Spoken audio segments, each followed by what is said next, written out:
Now we are going to see what is secret key cryptography and DES, data encryption standard method. So how can I achieve the secret key cryptography? Is like, how can I uh, make the decryption process or guessing process very complicated? Is by using the product of 2-3 things. Like we studied in the last session, like by substitution we can convert the plain text to the ciphertext. Then by the transposition we can convert the plain text to the ciphertext.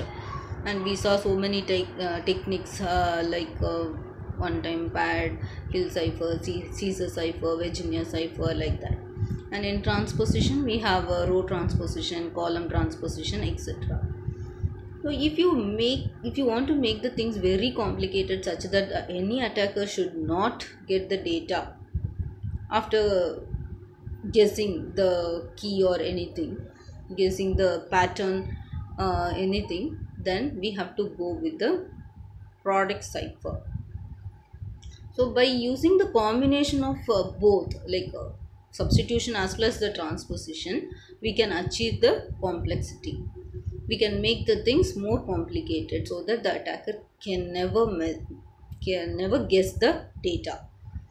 So that's what we are going to study now. The secret key ciphers are synthesized using substitution box and the permutation box. So S box or substitution box is a device that takes as input a binary string of length m and returns a binary string of length n.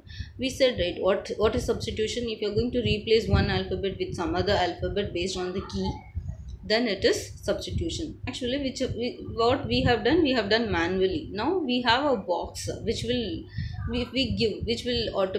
going to automate the process, wherein we will give the length of the data, the string length of m, which will all return after the substitution the same string of length n, but the data will be different after substitution.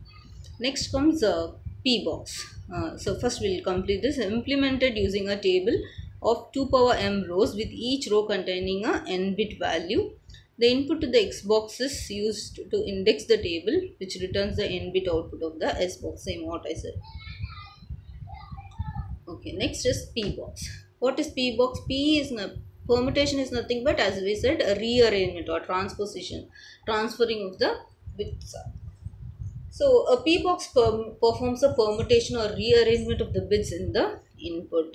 So example, permutation, either it can be done left circular shift or right circular shift. Left circular shift, we should give the how many positions.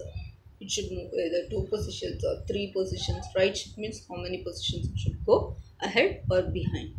That is left and the right circular shift. That can also be automated using the p box, that is permutation box. Then comes round key.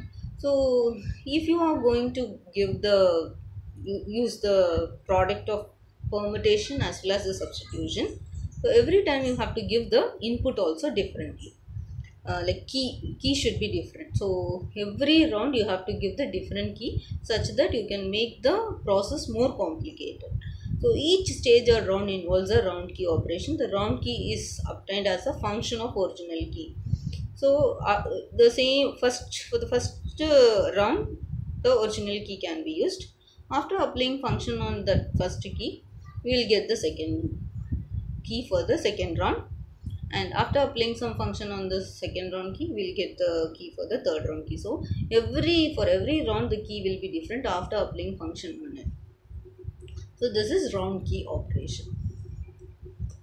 Next, substitution permutation network synthesized using a product cipher. Alternating stages. What are the alternative stages? First is S box, then P box, then round key operation. So all the 3 operations are commonly called as product ciphers, which can be explained with this diagram. If you see this, first round key operation is there, then substitution, then permutation. So these 3 combination is nothing but product ciphers. So this is first one, this is first round, then this is second round, and this is third round. So as the number of round increases, the complication will also increase, but the time also will increase, the cost will also increase. So based on your requirement, you can decide how many number of rounds you need and what is the cost involved. So we'll see now the data encryption standard. So the example of this product cipher is DES, data encryption standard, which can be called as like block encryption, block cipher we said in the last session, right? So here in the block cipher, what we'll do, we will convert the data into blocks and we'll apply the encryption algorithms or techniques. So the DES, data encryption standard, is the best example of block cipher. If they want to ask the question indirectly, they can also ask you like give an example or give the technique, give one of the techniques of, or explain one of the techniques of block cipher. Then you have to answer this DES. So block cipher, which is the size of the block is 64-bit and the key size is 56 or 128 bits. It can be anything. You can keep for 56, either 56 or 128 bits. The Feisal cipher plus an initial and the final permutation. So this will be the entire Feisal structure. Initial permutation. So what is DES? It involves the 4 steps. The first one is initial permutation. Then second step is 16 rounds of function it has to undergo. Then 32-bit left and the right swap. Then final permutation. So what is the ultimate aim? We will be giving the data which is of 64 bits and finally we will get the data as the output, but that output is nothing but ciphertext which is of the same size, that is 64-bit. Here the key size is either it can be 56 or 128 bit.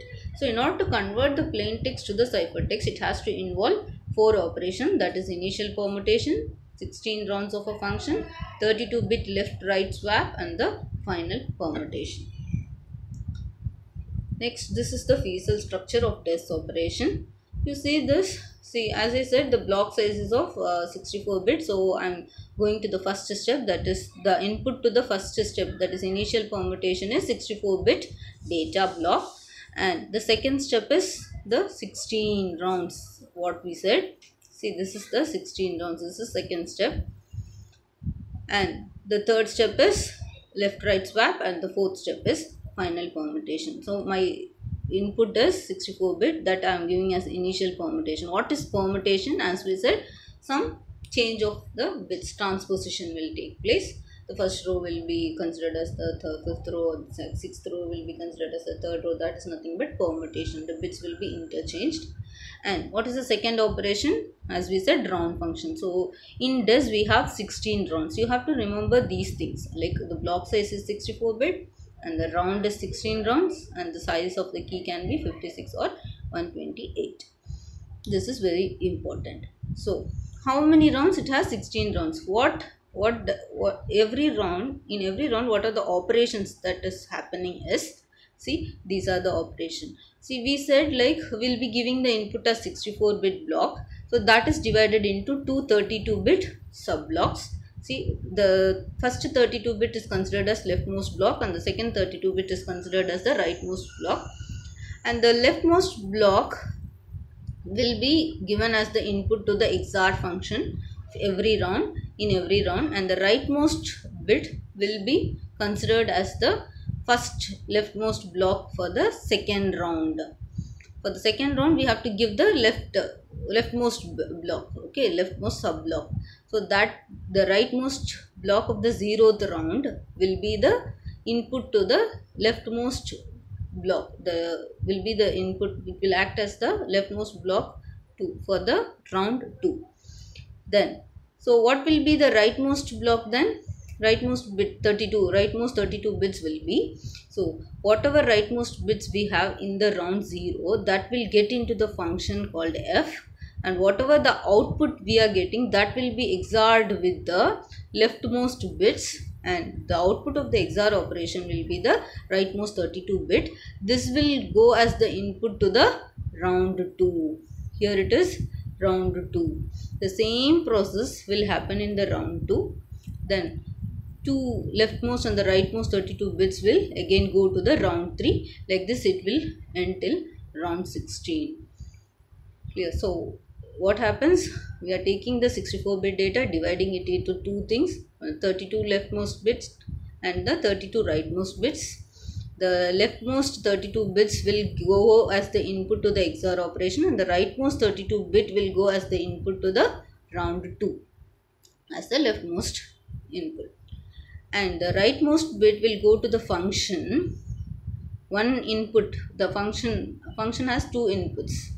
So one input is the rightmost bit and the second the other input is the key, that is 56-bit key. This key will be different for all the 16 rounds. So what happens after applying function on these two inputs, we'll get an output that will get into the XOR operation, for which we'll get the 32-bit output. So this will go as the input, rightmost bit input to the second round, and same operation will be repeated for 16 rounds. Finally we'll get the 64-bit, like leftmost 32-bit plus rightmost 32-bit after 16th round, which is nothing but 64 bits. Total is 64 bits. Again we have to left and right swap. Whatever was there in the left most 32-bit, that will be going as the rightmost 32 bits, and whatever was there in the rightmost 32 bits, that will go as the leftmost bit to the final permutation. This is nothing but left right swap. Then comes final permutation. Final permutation, again they will be rearranging the bits. Whatever the output I'll get after the final permutation, that will be called as the ciphertext, which will be moving through the network. This is done at the sender side. At the receiver side, same operation should be done, but in the reverse. First final permutation will be done, then left right swap, then 16 rounds, then initial permutation, which will be set there as a final permutation. Here it will be called as initial permutation, here final permutation, and the plain text, the data after these rounds will be the plain text. So this is how our does work, and we didn't say. We said these are the four operations. The one is initial permutation and the 16 rounds, then left right swap, then final permutation. And in every round, these are the operations that happens also. We said what will happen in this function. We didn't say about that. We'll see what happens in the function. So there are four operations that will happen in the function. As we said, the function has two inputs. One is the rightmost bit, 32-bit will be the input of the function, and the key.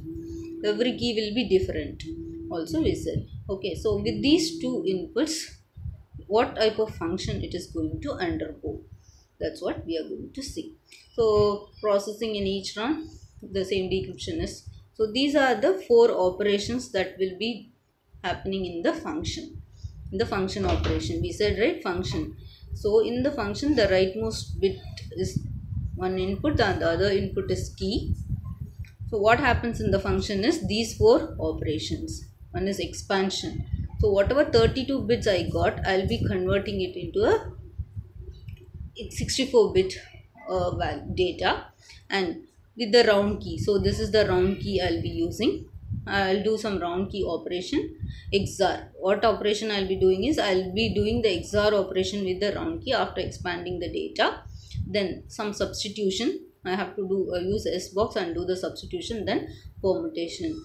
After all these four operations gets over, we'll get the output, which will be XORed.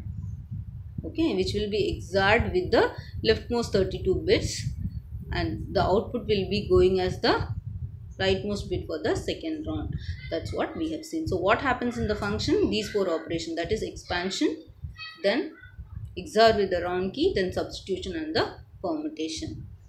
So this is how our DES works. By applying these many permutation and the permutation and the substitution operations, we are making the process so complicated, and it will be very difficult for the unauthorized person to decrypt the data and guess the keys.